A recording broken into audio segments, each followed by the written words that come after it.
Ел хатын-кызы, ел ир-аты хатын-кыз күзлегенә республика конкурсы Татарстандагы иң абруйлы бәйгеләрнең берсе.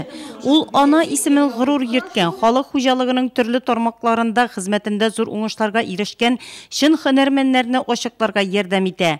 Хатын-кыз лидер, хатын-кыз бизнес-леди, хатын-кыз ел үрнәге, хатын-кыз мәдәният һәм рухият.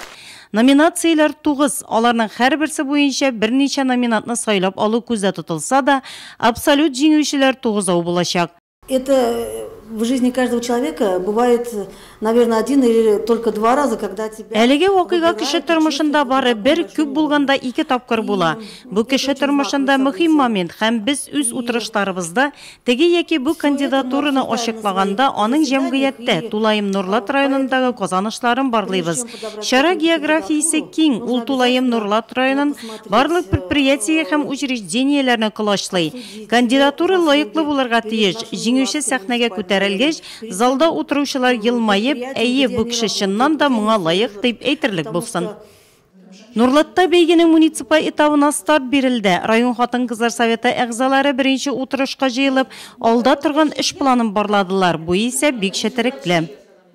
Воспитание молодого подрастающего поколения, чтобы в людей вывести, как-то образование дать, вот как-то больницы лечить, вылечить, на ноги поставить. Вот таких уж людей нам надо знатных. Район күләмендә иң лаеклы хатын-кызларны ачыклау һәм аларның үз-үзләрен тәкъдим итәрлек портфолио һәм чыгыш әзерләү. Хатын-кызлар күзлегеннән чыгып иң яхшы бары 2 ир-атны билгеләүдә совет җаваплылыгында. Утырышта бурычлар да куелды. Конкурсның муниципаль туры 15 декабрьдә тәмамланачак.